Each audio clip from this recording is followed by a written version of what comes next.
Bonjour, bienvenue sur le podcast de l'Église évangélique baptiste La Bonne Nouvelle de Dijon. Nous sommes situés aux 5 rues du lycée à Dijon. Vous pouvez trouver des informations sur notre Église sur le site internet www.la-bonne-nouvelle.org. Passez une excellente journée ou soirée. Alors il y a des fois où, tiens je vais changer de côté pour une fois changer. Il y a des fois où, il y en a même souvent où on se dit le Seigneur dirige vraiment le culte. Et merci en tout cas Nathalie pour ce que tu as partagé, parce que ça va directement dans le sens du message de ce matin. Rien sauf Jésus. Il faut que je me remette là pour le son, c'est moi. Rien sauf Jésus, c'est ça? Ah ben dites donc. Hein. Bon voilà, on ne change pas les habitudes si facilement. Hein. Rien sauf Jésus. C'est la dernière fois que j'enseigne sur 1 Jean, donc la première lettre que Jean envoie à l'Église. Et ce n'est pas un sujet facile parce qu'on se demande vraiment de quoi il parle, parce qu'il termine avec une seule phrase qui dit « Gardez-vous des idoles ». Boum, point à la ligne, c'est fini. Et je vais vous lire ce passage d'introduction, ce dernier passage qui est 1 Jean 5, 19 à 21. « Nous savons que nous appartenons à Dieu alors que le monde entier est sous la coupe du diable. » Juste avant ça, il faut remettre en contexte, il avait parlé qu'il y avait le péché contre le Saint-Esprit, et que c'était le péché impardonnable, il ne précise pas lequel, mais il dit péché impardonnable, et il dit attention, ne vous inquiétez pas, les chrétiens ne commettent pas ce péché, parce que Jésus les protège, et en même temps, il les garde du diable. Donc seulement Jésus nous protège de ne pas le commettre, mais en même temps, Jésus nous garde du diable. Ça vaut la peine on va voir, on va venir là-dessus. Et donc nous savons, après ça, donc il continue, verset 19, « Savons que nous appartenons à Dieu alors que le monde entier est sous la coupe du diable. Mais nous savons aussi que le Fils de Dieu est venu et qu'il nous a donné l'intelligence pour que nous connaissions le Dieu véritable. Ainsi nous appartenons au Dieu véritable par notre union à son Fils Jésus-Christ. Ce Fils est lui-même le Dieu véritable et la vie éternelle. Mes chers enfants, gardez-vous des idoles. » Point à la ligne, fini, la lettre est terminée. Je pense que il veut insister sur quelque chose. Nous appartenons au Dieu véritable, au Dieu véritable, au Dieu véritable, au Dieu véritable. Et c'est son objectif de rassurer cette Église qui se demande, mais finalement, est-ce que je loue? Est-ce que moi, non, je n'ai pas commis le péché impardonnable? Il dit, non, je vous rassure, vous êtes protégés du diable, Dieu vous protège, il vous éloigne, le monde est sous la coupe du diable, mais pas nous on appartient au Dieu véritable, et ainsi de suite. Le monde, dans ce qu'on dit, est divisé en 2 catégories. Il y a ou bien ceux qui appartiennent à Dieu, ou bien ceux qui sont sous la coupe du diable. Le diable, et notez ça parce que ça vaut la peine, le diable, le chrétien n'appartient pas au diable. Il n'est pas lundi au diable, mardi à Jésus, mercredi au diable, jeudi à Jésus, vendredi au diable, samedi à Jésus, dimanche, ou de nouveau à Jésus. Non, on appartient à Christ, non pas parce qu'on le mérite, mais parce qu'il nous protège et il nous protège du diable. Est-ce que c'est clair ça? Pas à peine d'aller se faire exorciser tous les dimanches. Voilà la question. On peut être lié, ça, il y a des choses, mais on n'appartient pas, on appartient à Jésus-Christ. Par contre, voilà ce qu'il dit pour le monde. Il dit, mais le monde, lui, c'est pas que le diable, c'est pas qu'ils appartiennent au diable, c'est qu'ils sont sous la domination du diable. Ceux qui n'appartiennent pas à Dieu sont sous la domination du diable. C'est pas évident, quand tu marches en rue, que tu vois quelqu'un, tu dis alors, comment ça va ta domination avec le diable ? La personne, elle ne va jamais te dire « je suis dominé par personne, je suis libre ». Par contre, si je vous croise dans la rue en tant que chrétien et je dis « alors, comment ça va ton service pour le Seigneur ou ta dépendance à Jésus ?» Vous allez dire « oh, parfois j'ai de la difficulté ». Pour nous, c'est une évidence, nous appartenons à Dieu, nous sommes esclaves de Jésus-Christ quelque part, ses serviteurs, mais aller dire à quelqu'un dans le monde qu'il appartient au diable, ça ne passera pas. Vous êtes d'accord avec ça? Un petit sourire, ouais, pour vous détendre?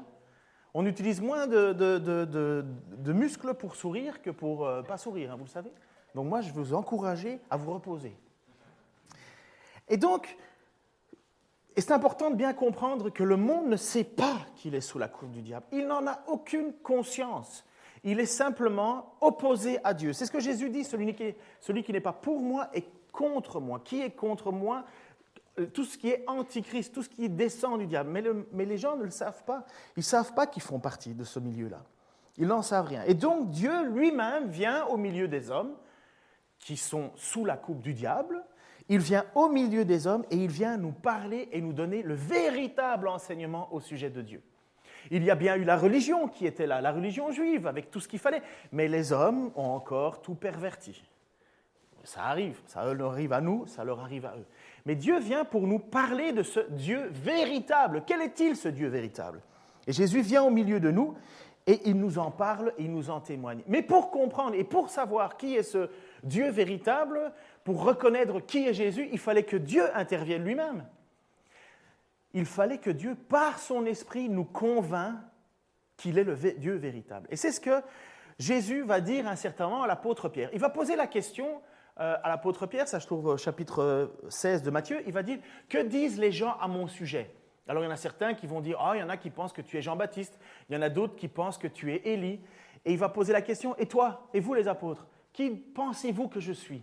Et là, il y a Matthieu qui répond « Et vous leur demanda-t-il, qui dites-vous que je suis ?» Simon-Pierre lui répondit « Tu es le Messie, le Fils du Dieu vivant. » Et Jésus lui dit alors « Tu es heureux, Simon, fils de Jonas, car ce n'est pas de toi-même que tu as trouvé cela, c'est mon Père céleste qui te l'a révélé. » Bien souvent, on se demande, mais pourquoi est-ce que moi je crois en Jésus, dur comme fer, pourquoi est-ce que je sais que c'est vrai alors que je ne l'ai jamais vu, et pourquoi mes amis à côté de moi, la famille et compagnie, eux ne croient pas? On lit la même chose, on est devant les mêmes situations, on regarde les mêmes problèmes dans la vie autour de nous. Et pourquoi est-ce que moi je reconnais, j'espère vous aussi bien entendu, je reconnais la seigneurie de Jésus-Christ et pas eux? Parce que, apparemment, si je lis le texte, Dieu ne l'a pas révélé. Dieu ne l'a pas révélé. Pour moi, ça ne m'a jamais choqué, cette situation-là. Je sais qu'il y en a d'autres, ça les choque parce qu'ils disent « Ouais, mais c'est moi, hein, ça attaque mon libre arbitre. » Je pense que le libre arbitre, il n'existe pas. Ou en tant cas, on en a une illusion. Parce que si on regarde ce que Jean vient de dire, il dit ou on appartient à Dieu, ou on est sous la coupe du diable. Est-ce que quelqu'un, de façon libre arbitre, dit « je suis sous la coupe du diable » ? Non, il pense qu'il existe une catégorie neutre, finalement, qui est au milieu de tout ça. Une catégorie qui dit d'un côté il y a Dieu, d'un côté il y a le diable, et moi je n'ai pas encore décidé. Comme si l'homme avait cette capacité de pouvoir être au-delà des choses. Il ne voit pas ce combat spirituel, cette guerre qu'il y a. Et alors, il y a tout ce combat, justement, toute cette recherche de la vérité. Pourquoi est-ce qu'à un certain moment, nous sommes touchés et nous cherchons Dieu activement? Que l'on naisse dans une famille chrétienne ou pas, ça ne change rien. Il y a un moment où on cherche Dieu vraiment. Au fond de nous, on est dans une soif de recherche de vérité. Que disent les gens à mon sujet, dit Jésus? Les uns disent que c'est Jean-Baptiste, parce que comme il était mort, certains pensaient qu'il était ressuscité et revenu. Et d'autres disent non, tu es Élie, même chose, parce que Élie était parti au ciel, on ne sait pas comment, mais on savait qu'il devait revenir. Et d'ailleurs, Jésus a dit, mais Jean-Baptiste, c'était Élie. Enfin bref, pour ça, je ne veux pas vous perdre avec ça. Mais finalement, les gens n'avaient pas une bonne idée de qui était Jésus. Et les apôtres, qui pourtant, Jésus leur a dit, mais combien de temps je vais devoir rester avec vous, vous manquez de foi, et ainsi de suite. Il dit, mais tu es le Messie, le Fils de Dieu. Et là, Jésus lui dit, mais c'est vraiment parce que Dieu te l'a permis de le dire. Sinon, tu n'en serais pas arrivé à cela. Tu n'en serais pas arrivé à cela. Personne ne peut connaître le Dieu véritable si cela lui est révélé par Dieu lui-même.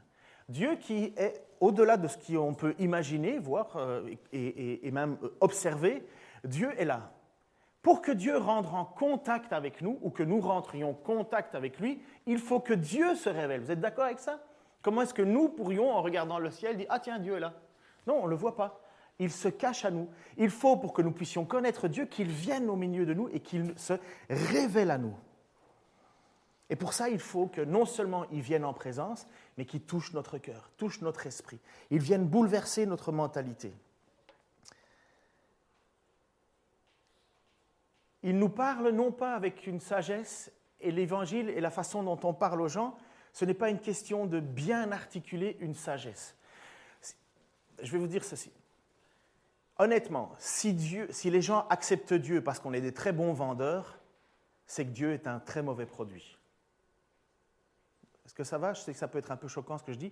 Mais si on est capable de faire croire en Dieu juste parce qu'on est des très bons orateurs, ça veut dire que la puissance n'est pas en Dieu, mais dans notre capacité à le vendre. Vous comprenez ce que je veux dire?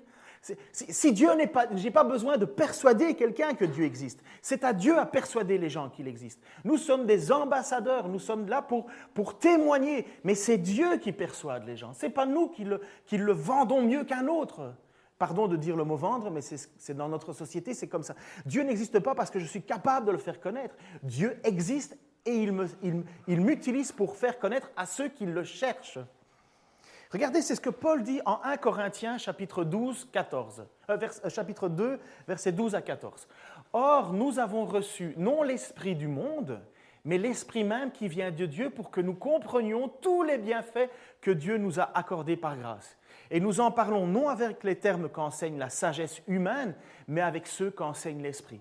Ainsi, nous exposons les réalités spirituelles dans des termes inspirés par l'esprit. Mais l'homme livré à lui-même ne reçoit pas ce qui vient de l'Esprit de Dieu. À ses yeux, c'est pure folie. Et il est incapable de les comprendre, car seul l'Esprit de Dieu permet d'en juger. » Comprenez, avec nos propres mots, nous ne pourrions jamais, si Dieu n'intervient pas, dire aux gens, écoutez, il y a un homme qui est venu il y a 2000 ans, il est mort sur une croix, ça a changé ma vie aujourd'hui. Comprenez que ça n'a pas de sens. C'est une pure folie. Dieu qui est éloigné est fâché contre vous, mais il a décidé de faire mourir son propre fils. Et si tu crois que Dieu l'a fait, eh bien, tu es sauvé. C'est pure folie. Vous comprenez que c'est pure folie. Quel est le sens là derrière? À moins que Dieu nous révèle par son esprit et nous fait tomber à genoux. Et quand on tombe sur des passages comme ça, on est ému de compassion en disant « Dieu a fait ça pour moi. Dieu a fait ça pour moi. » Et c'est donc ce que Jean déclare dans les derniers versets de cette lettre. « Mais nous savons aussi que le Fils de Dieu est venu et qu'il nous a donné l'intelligence pour que nous connaissions le Dieu véritable.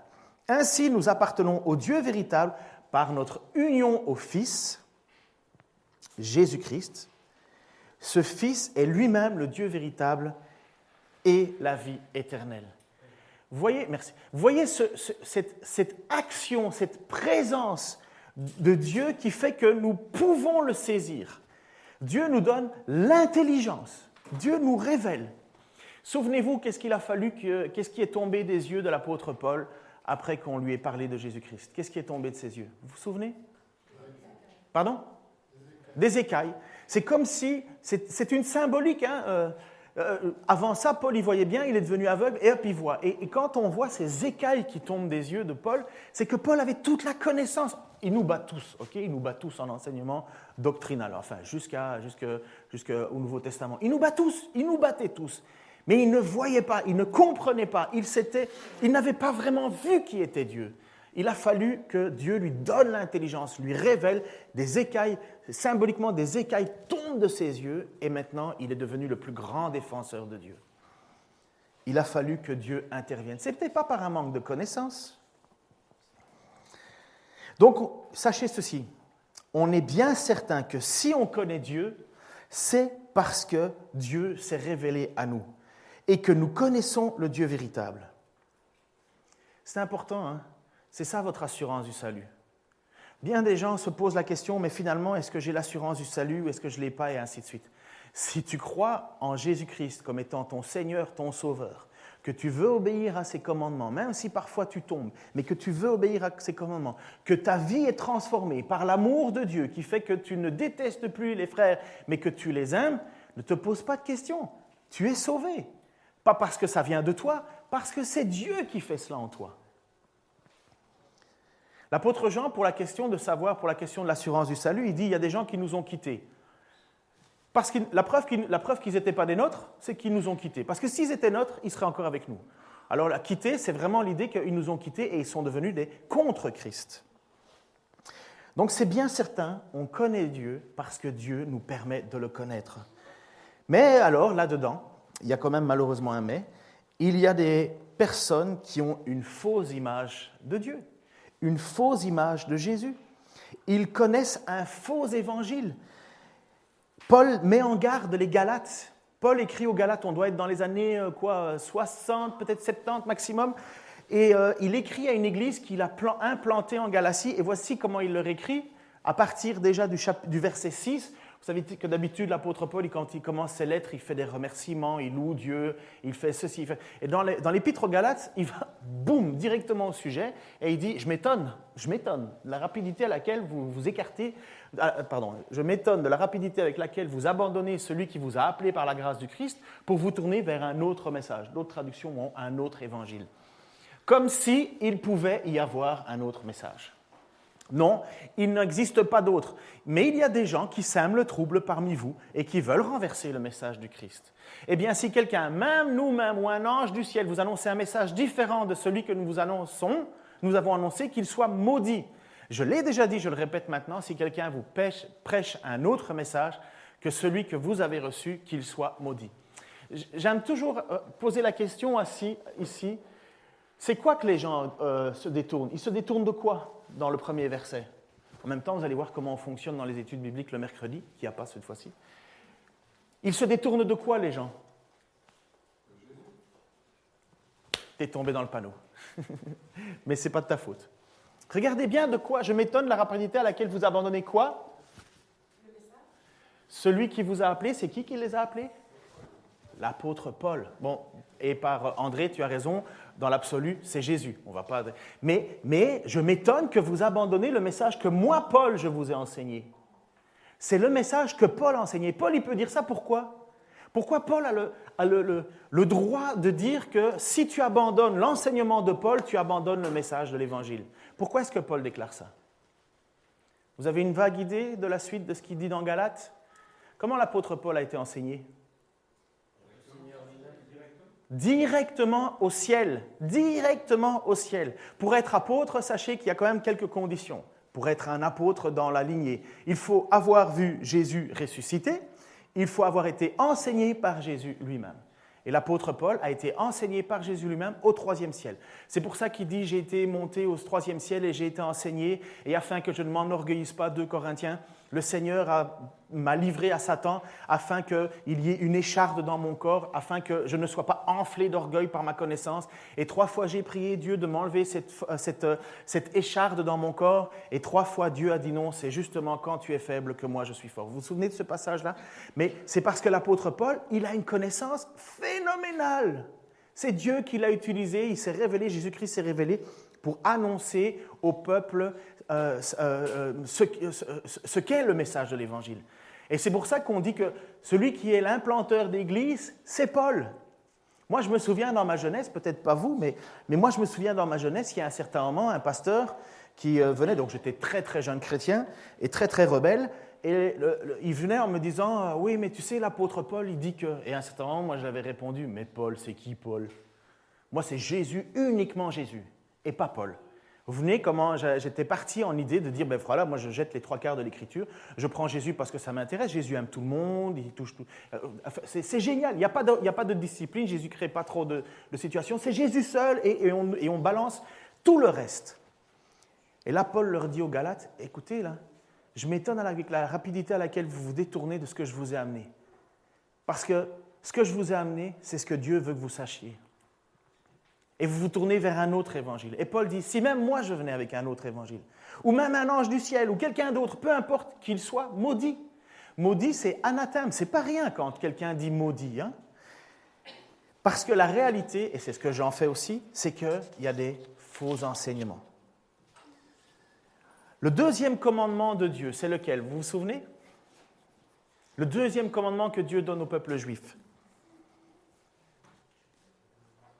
Vas-y André, je sais que tu l'as. Tu peux te récupérer.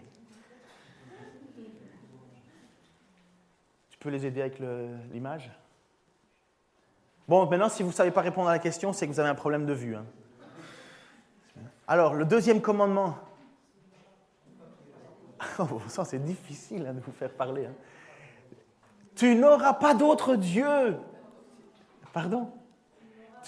Tu n'auras pas d'autre Dieu devant ta face. 1er commandement, tu aimeras ton Dieu de toute ta force, de tout ton cœur, de toute ta pensée. C'est moi, uniquement moi, que moi. Et tout de toi pour moi. Deuxième commandement, tu n'auras pas d'autre Dieu que moi. Tu ne te feras pas d'idole ni de représentation quelconque qui se trouve en haut dans le ciel, ici-bas sur la terre, ou dans les eaux plus bas que la terre. Tu ne te prosterneras pas devant de telles idoles, tu ne leur rendras pas de culte, car moi, l'Éternel, ton Dieu, je suis un Dieu qui ne tolère aucun rival. Je punis le fils pour la faute de leur père jusqu'à la 3e, voire la 4e génération de ceux qui me haïssent, mais je bénis jusqu'à la 1000e. J'aurais pu le mettre, mais je n'avais pas assez de place.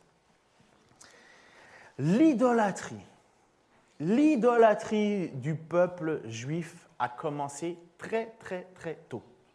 L'idolâtrie, c'est finalement accorder à quelqu'un d'autre que Dieu la gloire qui lui revient. C'est finalement se faire sa propre conception de Dieu ou de ce que d'être un être divin et de lui demander que cet être divin vienne bénir ce que je veux qu'il bénisse. Ce n'est pas compliqué. La plupart du temps, qu'est-ce qu'il y avait comme idolâtrie ? L'idolâtrie de la sexualité, l'idolâtrie pour bénir la terre, pour avoir plus de semences, l'idolâtrie pour le succès, et ainsi de suite, et ainsi de suite. L'idolâtrie, c'est toujours croire qu'il y a quelque chose autre que Dieu, qui n'existe pas, mais à quel je vais demander ou sacrifier quelque chose pour qu'il me donne le succès que je désire. L'idolâtrie a été grandement réglée par Dieu. Vous savez comment ? Vous vous souvenez ce qui s'est passé dans les années moins 500 environ avant Jésus-Christ ? Le peuple qui est expulsé de la terre, de Jérusalem et d'Israël pour être envoyé en Babylone. Mais c'était un scandale pour les Juifs, c'était un choc terrible, destruction du temple et compagnie, c'était la fin, on n'est plus juifs. Ben oui, Dieu, vous voulez l'idolâtrie, vous êtes toujours en train de vous tourner vers d'autres dieux, eh bien allez-y. Je vais vous envoyer dans un peuple, et parmi un peuple où il n'y a que ça de l'idolâtrie. Finalement, Dieu en a assez que la gloire qui devrait lui être rendue, on ne lui rend pas.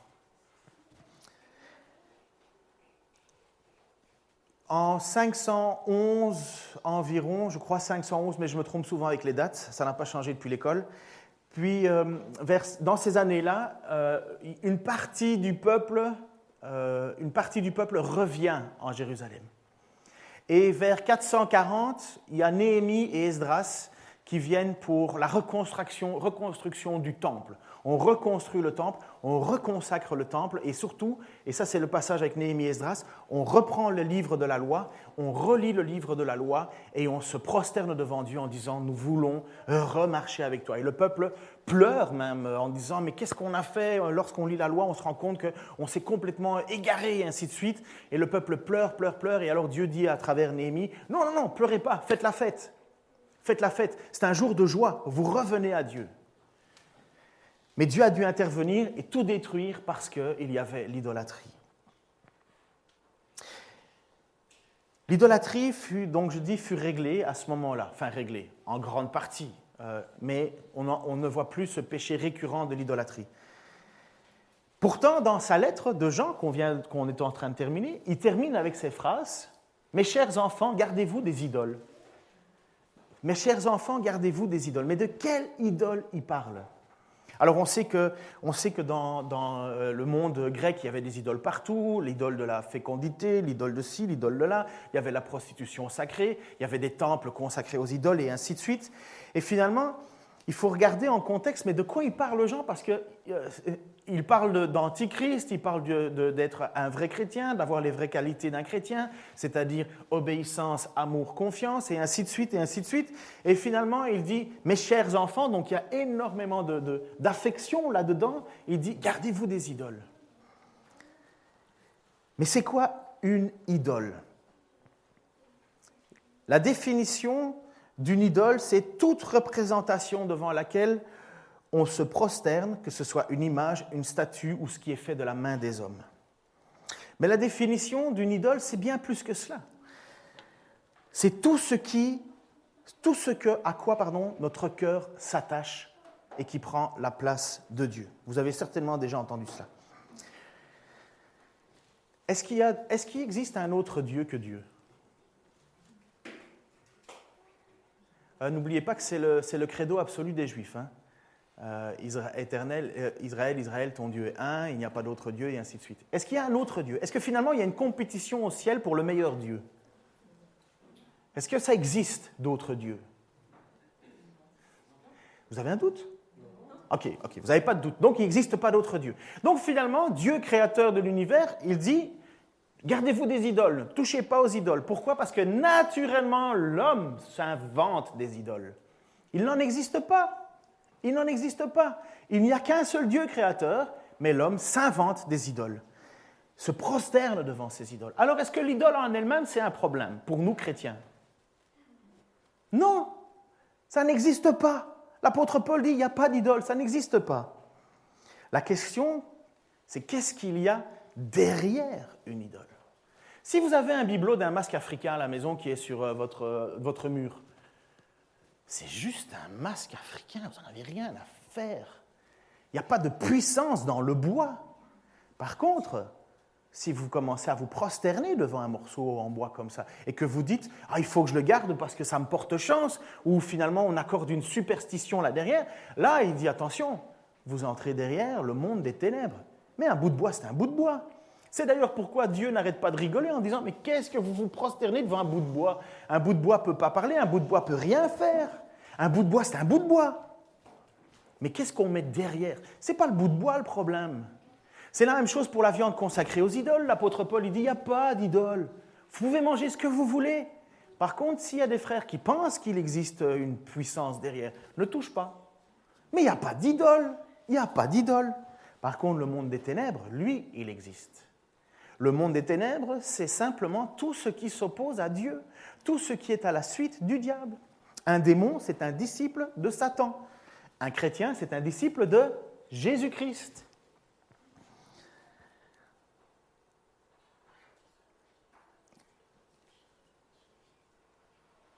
L'idolâtrie dans notre société occidentale, c'est quoi? Bon, on a nos amulettes, certains ont leurs amulettes et ainsi de suite et compagnie, mais il y a plus que cela. Il y a plus que cette volonté d'aller se tourner vers le monde des ténèbres. Ça existe, hein? Il y a des groupes de rock qui font des pactes avec des pactes de sang. Il y en a qui pour avoir le succès et ainsi de suite, ils leur consacrent. Ça existe, ce monde-là existe. Mais il y a quelque chose de plus pernicieux, je crois, avec la question de l'idolâtrie. J'ai un excellent livre à vous conseiller. Vous allez on approche de l'été, n'est-ce pas? Vous avez peut-être commencé à lire l'été. Et il y a un livre que je vous encourage de lire, c'est le livre de Timothée Keller, « Les idoles du cœur ». Reviens en arrière parce qu'ils ne peuvent pas lire avant. « Les idoles du cœur ». Ça s'appelle, et d'ailleurs si certains prennent note, les idoles du cœur quand ce que vous adorez vous déçoit. C'est aux éditions Clés, ça coûte environ 15 €. Mais ce livre nous montre à quel point, dans notre société contemporaine, pour nous, on a bien plus d'idoles qu'on l'imagine. Beaucoup plus d'idoles qu'on l'imagine. Et finalement, si les églises sont si peu fortes, c'est parce qu'il y a quelque chose qui prend notre cœur ailleurs. Normalement, Christ devrait être tout, n'est-ce pas? Christ devrait être tout. Qu'est-ce qu'on fera quand on sera au ciel? On va être avec celui qui est tout. Même plus besoin de soleil, ça sera la présence de Dieu qui sera notre lumière. Et ici sur terre, il y a comme un combat.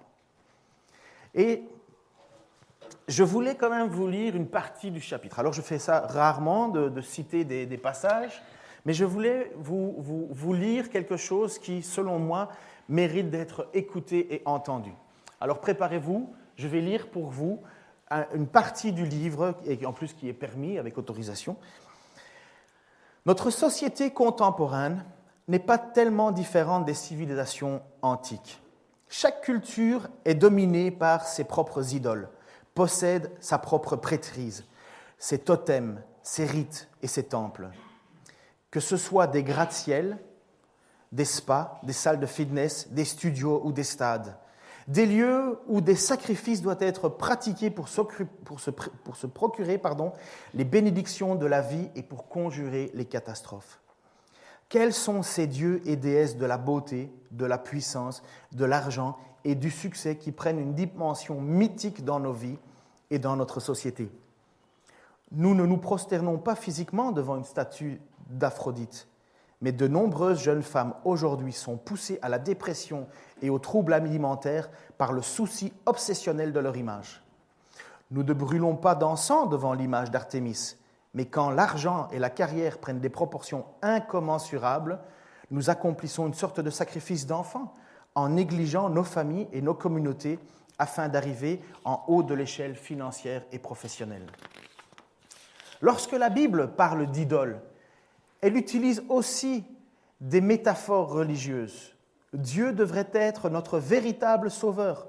Pourtant, nous attendons de notre succès personnel ou de notre prospérité financière qu'il nous procure la paix et la sécurité dont nous avons besoin. Les idoles nous aident à croire que nous contrôlons la situation. Et nous pouvons les identifier en examinant nos cauchemars. Que craignons-nous le plus ? Qu'est-ce qui, si nous le perdions, ferait que notre vie ne vaudrait plus la peine d'être vécue ? Nous faisons des sacrifices pour apaiser nos dieux et leur plaire, croyant qu'ils nous protégeront. Nous nous tournons vers nos idoles pour nous procurer un sentiment de confiance et de sécurité. La Bible parle également d'idoles dans un sens politique. Dieu devrait être le seul Seigneur et Maître. Mais tout ce que nous aimons et ce en quoi nous croyons, nous le servons. Ce qui devient plus important que Dieu et qui est non négociable à nos yeux est pour nous une idole. Selon cette règle, nous pouvons identifier des idoles en analysant nos émotions les plus tenaces. Qu'est-ce qui provoque en nous une colère incontrôlable, une anxiété ou une tristesse profonde ?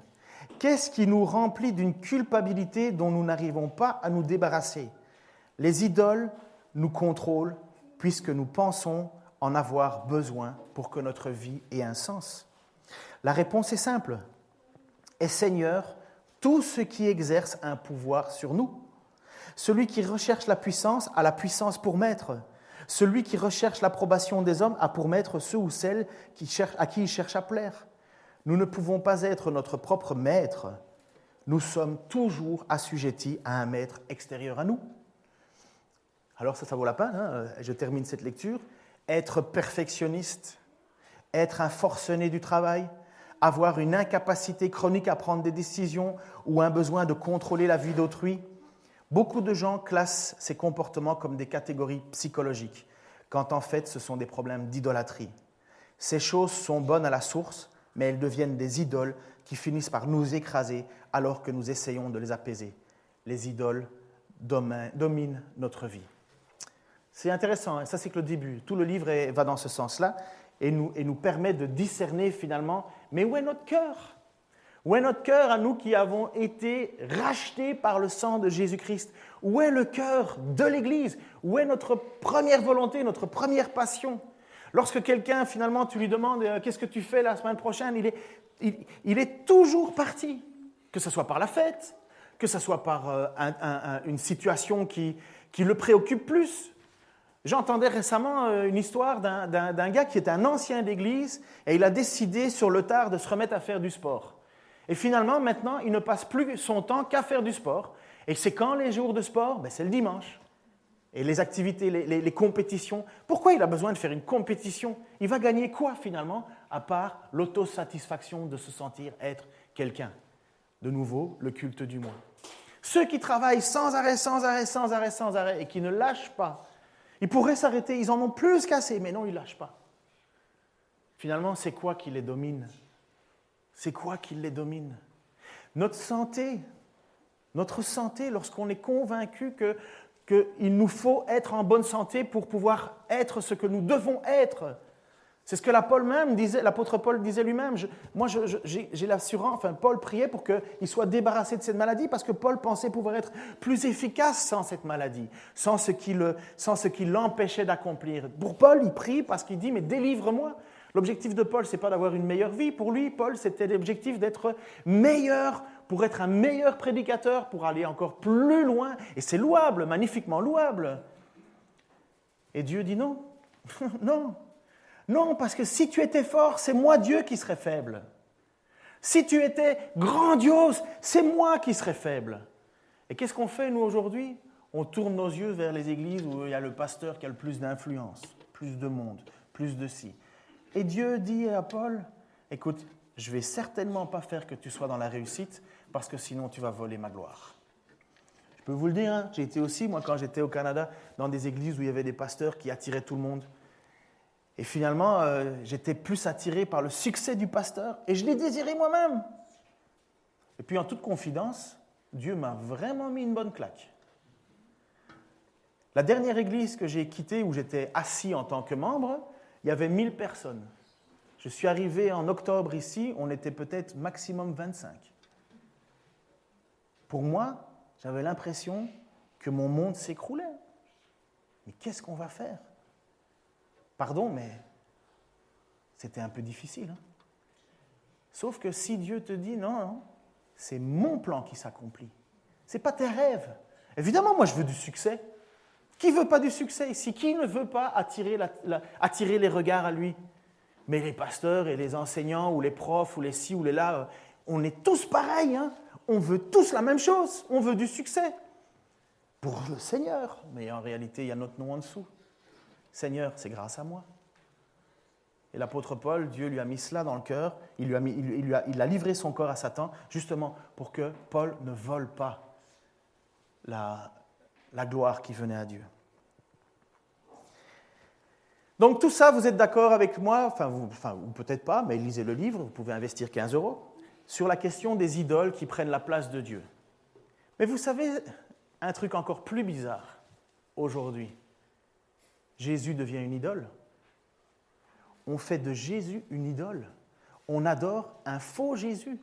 On s'invente un faux Jésus. Ça commence en général par les « moi je pense que ».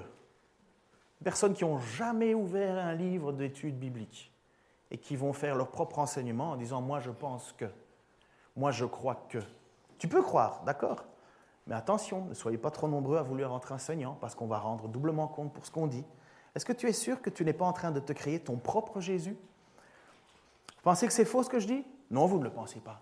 Mais vous avez besoin que je vous encourage à croire que c'est vrai. Actes, chapitre 19, versets 13 à 20. Quelques Juifs qui allaient de lieu en lieu pour chasser les démons voulurent alors invoquer eux aussi le nom du Seigneur Jésus sur ceux qui étaient sous l'emprise d'esprits mauvais. Par le nom de Jésus que Paul annonce, disait-il, « Je vous ordonne de sortir ». Regardez la situation comique. Ceux qui agissaient ainsi étaient les 7 fils d'un certain Sceva, chef des prêtres juifs. Mais l'esprit mauvais leur répondit, « Jésus, je le connais. Paul, je le connais. Mais vous, t'es qui toi ?» Et bam, il se prive une méchante volée. Là-dessus, l'homme qui avait eu en lui l'esprit mauvais se jeta sur eux, les maîtrisa, les malmena, et avec une telle violence qu'ils s'enfuirent de la maison, les vêtements en lambeaux et couverts de blessures.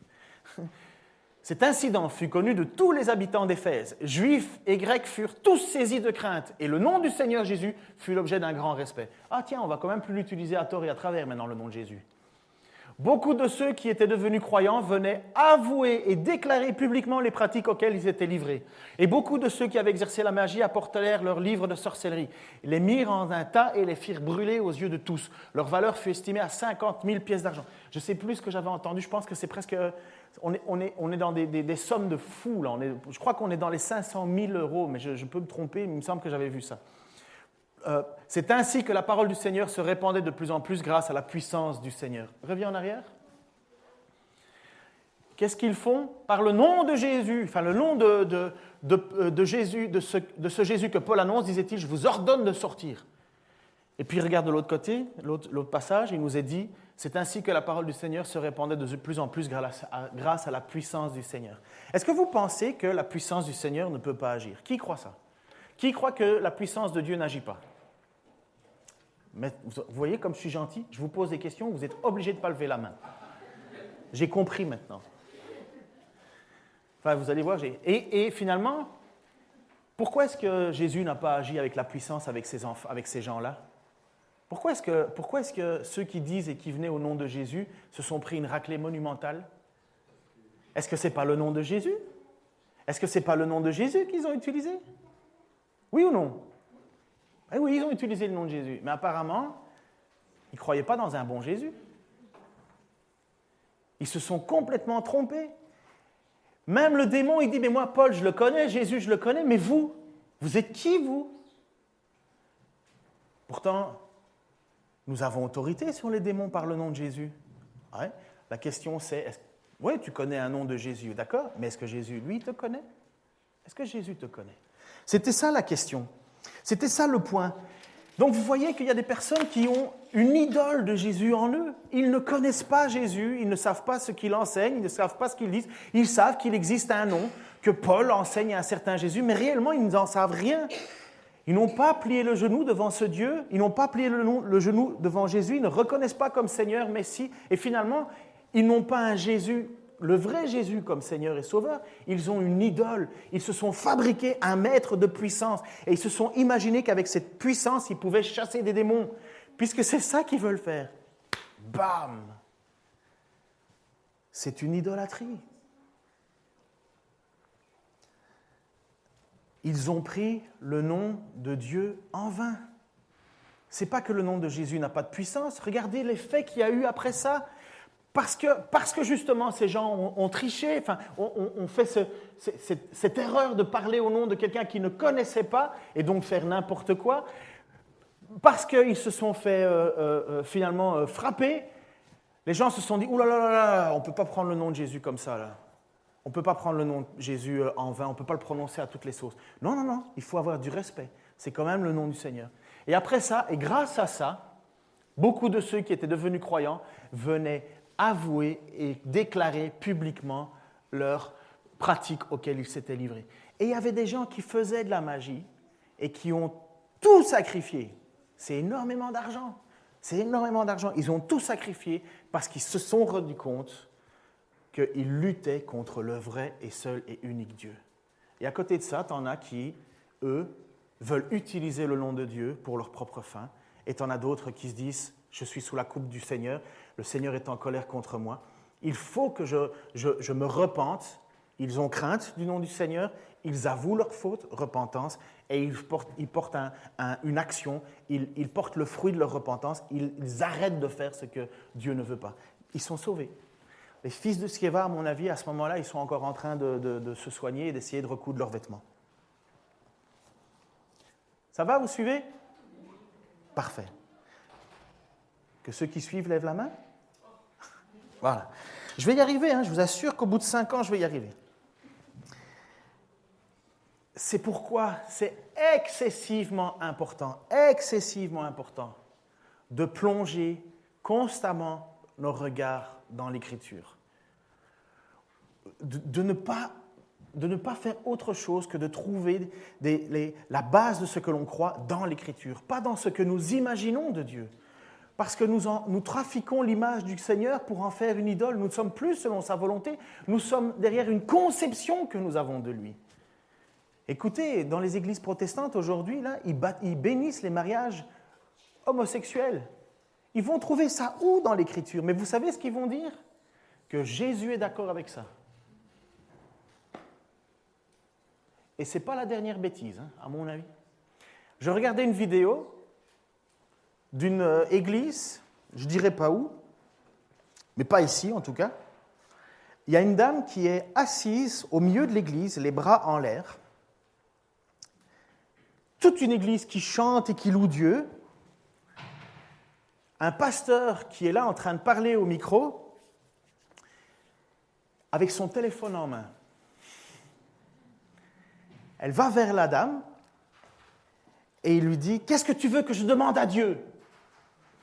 Et alors elle dit « J'aimerais bien ceci, cela. » Le gars, il fait un numéro, il appelle, prend son micro et il est en train de faire croire à l'église qu'il a le numéro de téléphone de Dieu. Est-ce que vous croyez qu'il y a un seul gars là qui est en train de dire « Et ça va pas ou quoi? Descends un peu. » Eh bien non. Ils applaudissaient, ils chantaient, ils louaient, ils criaient, ils étaient dans une extase profonde. Il n'y en a pas un seul qui s'est dit « Mais c'est débile. On est complètement à côté de la plaque là. » Non. Mais maintenant, mettez-vous à la place de cette dame qui est, elle, à genoux et qui pleure et qui veut avoir une réalisation de ses promesses et ainsi de suite. Est-ce qu'elle s'adresse à Jésus? Est-ce Jésus ou est-ce une idole? Elle est dans une église. Ça s'est passé il y a 2 semaines, donc ce n'est pas en dehors de nous. Mais elle s'adresse à Jésus ou à une idole? Je pense que vous êtes assez mature pour savoir que c'est une idole. C'est un faux Dieu. Mais qu'est-ce qu'il y a derrière les idoles? Les forces du mal. C'est pour ça que l'apôtre Jean, lorsqu'il écrit sa lettre, il dit « Attention, voici les signes d'un vrai chrétien. Premièrement, obéissance à l'Écriture. Deuxièmement, foi en Jésus-Christ seul et rien d'autre. Et troisièmement, des fruits produits dans une vie avec de l'amour, de la compassion et ainsi de suite. Et tous les autres, c'est ténèbres. » Et c'est pour ça que l'apôtre, il écrit en disant « Il existe deux mondes, mais nous sommes protégés parce que nous appartenons à Jésus-Christ. Mais attention, le reste du monde est sous la coupe du diable. » Et sous-entendu, est-ce que tu plies les genoux devant le vrai et unique Seigneur et Sauveur? Et je termine avec ça. Désolé, j'ai pris plus de temps, mais j'ai une chance. Pendant 2 semaines, je ne suis pas là, je vais en vacances. C'est vous qui n'avez pas de chance. Est-ce que c'est prévu, ces situations-là? Est-ce que c'est prévu, ces situations-là? Est-ce que finalement, on est complètement à l'inverse de ce qui était prévu? Eh bien, regardez, je termine, 2 Timothée, l'apôtre Paul qui écrit à un jeune pasteur, à l'époque, il y a 2000 ans, il écrit à un jeune pasteur pour lui dire « Prépare-toi, ça va être un peu difficile. » C'est pourquoi devant Dieu et devant Jésus-Christ qui va juger les vivants et les morts et devant la perspective de sa venue et de son règne, je te le recommande solennellement. Proclame la parole, insiste, que l'occasion soit favorable ou non, convainc, réprimande, encourage par ton enseignement avec une patience inlassable. Car le temps viendra où les hommes ne voudront plus rien savoir de l'enseignement authentique. Pour Paul, l'enseignement authentique, c'est celui que lui, il donne. Au gré de leurs propres désirs, ils se choisiront une foule de maîtres à qui ils ne demanderont que de leur caresser agréablement les oreilles. Ils détourneront l'oreille de la vérité pour écouter les récits de pure invention. Mais toi, garde en toutes circonstances le contrôle de toi-même. Supporte les souffrances, remplis bien ton rôle de prédicateur de l'Évangile, accomplis pleinement ton ministère, car en ce qui me concerne, je suis prêt d'offrir ma vie comme une libation pour Dieu. Le moment de mon départ est déjà arrivé, j'ai combattu le bon combat, j'ai achevé ma course, j'ai gardé la foi. Le prix de la victoire, c'est-à-dire la justice, une justice éternelle, est déjà préparé pour moi. Le Seigneur, le juste juge, me le remettra au jour du jugement. Et pas seulement à moi, mais à tous ceux qui, avec amour, attendent sa venue. Et c'est quoi le bon combat? Est-ce que c'est juste garder la foi? Ou c'est d'obéir à l'enseignement qu'il a reçu, qu'il a transmis, et il a dit qu'il n'y en avait pas d'autre? Mes amis, lisez votre Bible. Voilà tout ce que je peux vous dire. Lisez votre Bible. Et on ne sera pas emporté à tout vent de doctrine par des gens qui disent n'importe quoi. Si je vous disais n'importe quoi un dimanche, là, reprenez-moi. Vous savez, je préfère que vous me repreniez que Dieu me reprenne. Honnêtement, je préfère être repris par des hommes, même si ça pique, que par Dieu où ça brûle. Seigneur, c'est la dernière fois que j'enseignais sur ta lettre de 1 Jean. Et si tu l'as écrit, Seigneur, et si tu l'as transmis par ton serviteur à l'époque, c'est qu'il y avait vraiment un besoin. Seigneur, moi je veux te remettre chacun d'entre nous ici qui a plié le genou devant toi, qui a mis son espoir en toi et qui croit en toi. C'est toi et uniquement toi, Seigneur, qui nous a permis de venir à toi. Que personne n'ait le doute. Comme l'apôtre l'écrit, je vous écris afin que vous sachiez que vous avez la vie éternelle, vous qui croyez au Fils unique, à Jésus-Christ. Seigneur, je te demande que tu raffermisses la foi de ceux qui avaient des doutes. Seigneur, nous t'appartenons parce que tu nous as choisis. Seigneur, je te prie aussi de réformer et de transformer, Seigneur, la mauvaise image peut-être que nous avons de toi.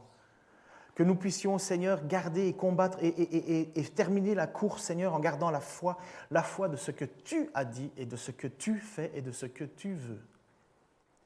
Seigneur, réformer nos cœurs, réformer nos vies, ça nous fait toujours mal. Seigneur, mais je te prie et je te remercie que ce matin, tu aies apparemment tourné le culte dans cette direction, Seigneur, afin que l'on n'ait pas d'autre idole dans nos vies.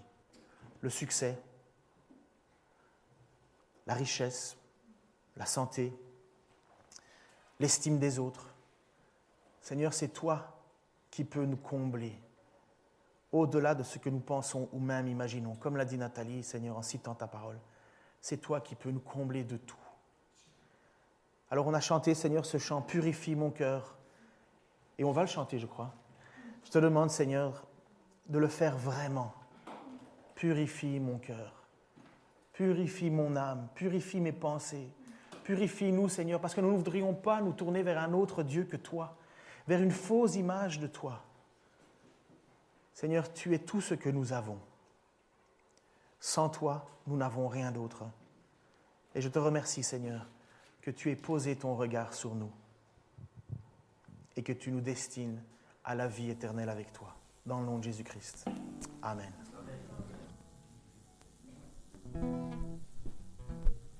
Voilà, comme l'a dit Ken, je vous propose de vous lever pour ce dernier chant.